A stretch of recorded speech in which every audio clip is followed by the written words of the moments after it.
أعوذ بالله من الشيطان الرجيم بسم الله الرحمن الرحيم رب اشرح لي صدري ويسر لي أمري واحلل عقدة من لساني يفقهوا قولي. Avoiding the irrelevant. Hadith of the Prophet sallallahu alaihi wasallam. Amr ibn al-As radiyallahu anhuma narrates, I heard Rasulullah sallallahu alaihi wasallam saying, I have been commanded to talk briefly, for brevity is better. I have been commanded to talk briefly, for brevity is better. Abu Dawood. Abu Hurairah radiyallahu anhu narrates that Rasulullah sallallahu alaihi wasallam said, he who believes in Allah and the last day should speak what is good or be silent. Bukhari. Habiba radiyallahu anha, wife of Nabi sallallahu alaihi wasallam, narrates that Nabi sallallahu alaihi wasallam said, the words of the son of Adam are against him except enjoining good, prohibiting evil, or remembering Allah. The words of son of Adam are against him except enjoining good, prohibiting evil, or remembering Allah. Tirmizi. Abdullah ibn Umar radiyallahu anhuma narrates that Rasulullah sallallahu alaihi wasallam said, do not speak too much except in glorifying Allah, for talking too much without remembering Allah causes hardness of the heart. And amongst the people farthest away from Allah are those whose hearts are hard. Tirmizi. Mughira ibn Shu'bah radiyallahu anhu narrates that he heard Nabi sallallahu alaihi wasallam saying, indeed, Allah has disliked 3 habits for you. 1. Gossiping. 2. Squandering wealth. And 3. Asking too many questions. Bukhari. Ammar radiyallahu anhu narrates that Rasulullah sallallahu alaihi wasallam said, he who is two-faced in this world will have 2 tongues of fire on the day of resurrection. He who is two-faced in this world will have 2 tongues of fire on the day of resurrection. Abu Dawood. Mu'adh radiyallahu anhu asked, O Rasulullah, command me such a deed that may send me to paradise. He replied, believe in Allah and speak. Believe in Allah and speak good words. Reward will be written for you. And speak no evil words that will be written against you. Tabrani, Majma'u Zawaid. Muawiyah ibn Hida radiyallahu anhu narrates, I heard Nabi sallallahu alaihi wasallam saying, woe to him who says something false just to make people laugh. Woe to him, woe to him. Tirmizi.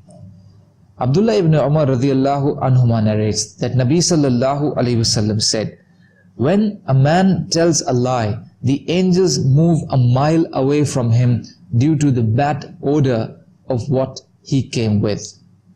Tirmizi.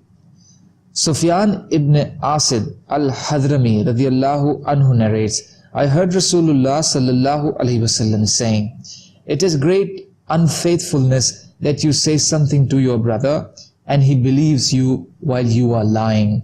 Abu Dawood. Note, this means that though lying is a serious sin, but in certain situations its seriousness is intensified. For instance, a man trusts you and you take undue advantage of this trust by lying and deceiving him. Abu Umama radiyallahu anhu narrates that Rasulullah sallallahu alaihi wasallam said, a believer may naturally have all qualities, good or bad, except deception and falsehood. Except deception and falsehood. Musnad Ahmad. Safwan ibn Sulaim rahimahullah narrates that Rasulullah sallallahu alaihi wasallam was asked, could a believer be coward? He replied, yes. He was asked, could a believer be a miser? He replied, yes. He was asked, could a believer be a liar?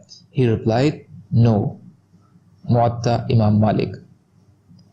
Anas ibn Malik radiyallahu anhu narrates that Nabi sallallahu alaihi wasallam said, you people guarantee 6 things about yourself, I guarantee paradise for you. They asked, what are these? He said, when anyone of you speaks, he should not lie. When he makes a promise, he should not break it. When entrusted, he should not breach the trust. Lower your eyes and control your hands and protect your private parts. Abu Ya'la, Majma'uz Zawaid. Abdullah radiallahu anhu narrates that Rasulullah sallallahu alaihi wasallam said, undoubtedly, truth leads to a good deeds, and good deeds lead to paradise. A man keeps speaking the truth till he is labeled Siddiq, meaning standard bearer of truth, by Allah. Undoubtedly, falsehood leads to evil, and evil leads to hell. A man keeps lying till he is labeled as a great liar by Allah, meaning Kazzab. Muslim. Hafs ibn Asim radiallahu anhu narrates that Rasulullah sallallahu alaihi wasallam said, it is enough for a man to be a liar if he relates everything he hears. Note, it means to narrate whatever one hears without checking its truthfulness is also a degree of falsehood, due to which one loses the trust placed in one by people. The hadith is from Muslim. Abu Huraira radiallahu anhu narrates that Nabi sallallahu alaihi wasallam said, it is enough for a man to be a sinner. It is enough for a man to be a sinner that he relates whatever he hears. Abu Dawood. Abdul Rahman ibn Abi Bakr radiallahu anhuma narrates that a person praised another before Nabi sallallahu alaihi wasallam, and the one being praised was also present. Nabi sallallahu alaihi wasallam said, woe unto you, you have cut the neck of your brother. And he repeated this thrice. If one of you must praise and consider it to be essential, and despite knowing him to be good, he should just say, I think so and so is a good man, Allah is going to account him, and Allah alone in reality knows whether he is good or bad. I cannot praise anyone before Allah with certainty. Bukhari. Abu Huraira radiallahu anhu narrates, I heard Rasulullah sallallahu alaihi wasallam saying, all of my followers will be forgiven except those who sin openly. Sinning openly is that a man commits an evil deed at night and Allah keeps it hidden. Then getting up at dawn, he says, oh so and so, I committed such and such sin last night. He spent the night in such a way that Allah veiled his sin, and at dawn he himself lifted the veil which Allah had put on him. Bukhari. Abu Huraira radiallahu anhu narrates that Rasulullah sallallahu alaihi wasallam said, when a man says people are ruined, he is the one who has suffered the most. When a man says people are ruined, he is the one who has to suffer the most. Muslim. Anas ibn Malik radiallahu anhu narrates that a Sahabi died, and a man said, addressing the dead, glad tidings of paradise to you. Nabi sallallahu alaihi wasallam told him, how do you know?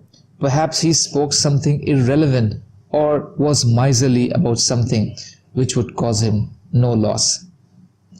Tirmizi. Note, the meaning of this ahadith is that one should not dare to declare someone to be a man of paradise. However, due to his good deeds, one can be hopeful. Hasan ibn Atiyah rahimahullah says, Shaddad ibn Aus radiallahu anhu was on a journey. He camped at a location and said to his slave, bring the sufra, the cloth spread on the ground for placing food to eat, to have some leisure. Hassan says, it was surprising for me. But then he said, since I became Muslim, I never said anything without thinking except for these words. So do not remember these words, but remember what I say now. I heard Nabi sallallahu alaihi wasallam saying, when people start collecting treasure of gold and silver, then you should make your treasure by these words. Translation.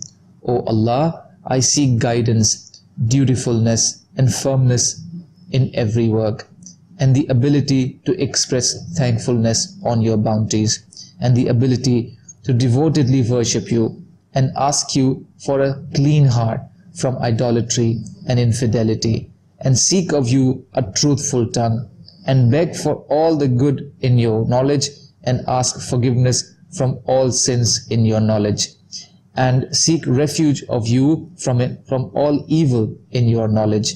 Verily, you have the knowledge of all the unseen. Musnad Ahmad. Subhanallahi wa bihamdihi, subhanaka Allahumma bihamdika, ashhadu an la ilaha illa anta, astaghfiruka wa atubu ilaik. Subhanaka rabbil izzati amma yasifun, wa salamun alal mursaleen, walhamdulillahi rabbil alameen, birahmatika ya arhamar rahimin, la ilaha illallah Muhammadur Rasulullah.